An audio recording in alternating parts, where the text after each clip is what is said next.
어떡해. 이렇게? 네, 안녕하세요. 스리입니다. 오늘 유튜브 동영상 보고 따라하게요. 한국어 말하기 연습하게요. 오늘 일요일인데 제가 하루 종일 안바 했어요. 안바 끝나고 집에 와서 샤워하고 친구랑 밖에 먹으러 갔다 왔어요. 지금 좀 늦었는데 그래도 한국어 조금만 공부하기로 했어요. 그럼 이제 시작합니다. 패딩! 안녕하세요. 한국어 한 조각의 고선생님입니다. 이번 영상에서는 한 주제에 대해서 짧게 이야기를 해보려고 하는데요. 먼저 자막이 있는 걸 한번 들어보고 자막이 없는 것도 한번 들어보세요. 듣기에 도움이 된 거예요. 그럼 시작합니다. 오늘의 주제는 응행 이용 방법에 대한 소개입니다. 응행에서 하는 일은 영상은 찍어서 보여주면 좋겠지만 우리는 한국어 말하기 영상이 있기 때문에 제가 간단하게 응행에서 사용하는 어휘를 소개하려고 합니다. 제가 하는 말은 잘 듣고 여러분이 언제가 한국계 응행에 가게 된다면 꼭 직접 해보세요. 외국어로 응행 업무를 처리하는 게 쉽지 않잖아요. 응행 가기 전에 이 영상이 조금이나마 도움이 되기를 바랍니다. 먼저 한국의 통화 단위는 뭘까요? 바로 원입니다. 미국은 달러, 중국은 위안, 일본은 엔, 유럽연합은 유로화를 사용합니다. 응행을 이용하려면 가장 먼저 필요한 것이 뭔가요? 바로 계좌입니다.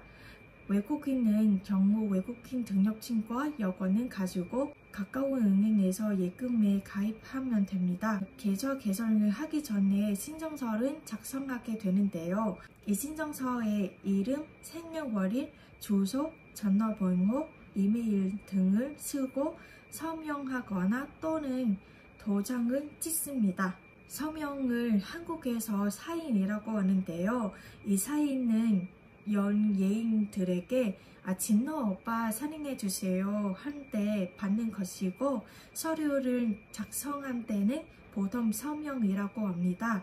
여러분이 계좌를 개설할 때 여권과 외국인 등록증과 가지고 가는데 이때 서류의 영문의 이름이 다르면 안 됩니다.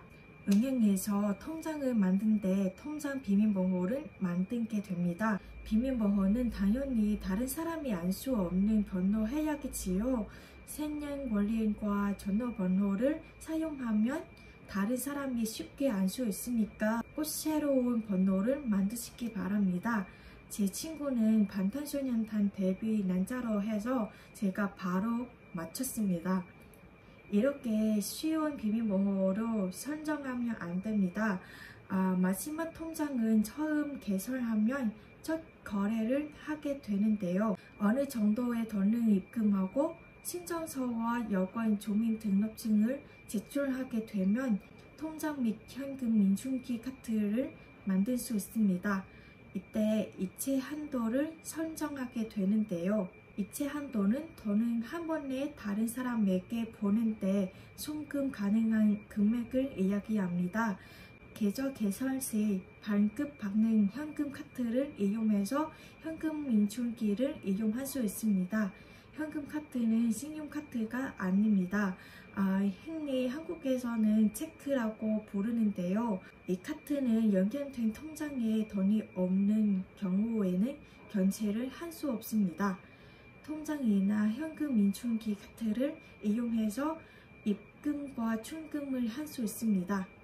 요즘 한국은 코로나 때문에 은행 업무 시간이 단축됐습니다. 은행 업무 시간 외에 ATM 기계를 이용할 수 있는데요. 이때 이용을 하게 되면 수수료를 내야 합니다.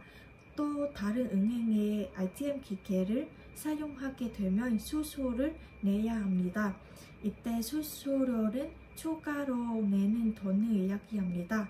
예전에는 은행에 가서 참고를 이용했는데 요즘에 ATM 가게를 더 많이 이용할 것 같아요. 왜냐하면 더 빨리 은행 업무를 볼 수 있기 때문인 것 같아요. 이번에 ATM 기계 이용 방법에 대해서 간단하게 알아볼까요? 예금, 충금은 통장이나 카드에 있는 돈을 찾는 것을 말합니다. 돈이 얼마나 남았는지 확인하려면 전에 후 거래를 이용하시면 됩니다. 해외 송금은 해외로 돈을 보내는 것을 이야기합니다. 모든 은행에서 가능한 것이 아니기 때문에 꼭 가기 전에 확인해 보시기 바랍니다. 신용카드 반급? 외국인도 신용카드 반급이 가능한가요? 네, 가능합니다.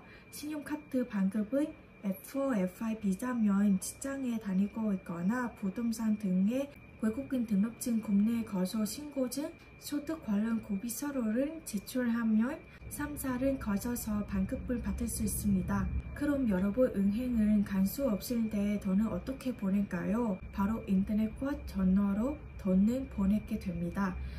인터넷 뱅킹도 있고 텔레뱅킹도 있어요. 요즘은 스마트폰으로 아주 간편하게 결제 이체를 할 수 있습니다. 공인인증서를 사용해서 돈을 보낼 수 있습니다. 외국인도 공인인증서와 인터넷 뱅킹을 이용하면 더 쉽고 빠르게 돈을 보낼 수 있겠지요. 그리고 은행마다 돈을 모으고 저축을 할 수 있는 상품이 있는데요. 이것은 은행마다 다릅니다. 저는 3년 전부터 적금을 열심히 모으고 있는데요. 주식을 해볼까 했는데 저는 불안한 거 못 참은 성격이라서 포기했습니다. 티끌 모아 태산이라는 말이 있죠. 아무리 적은 돈이라도 조금씩 쌓으면 큰 돈이 된 겁니다. 오늘부터 한번 돈을 모아보세요. 여러분 어떻게 돈을 벌고 있나요? 여러분의 의견은 댓글로 남겨주세요.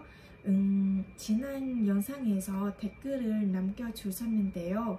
은행에서 돈을 입금하는 방법과 송금하는 방법을 알고 싶어요 라고 댓글이 있었습니다.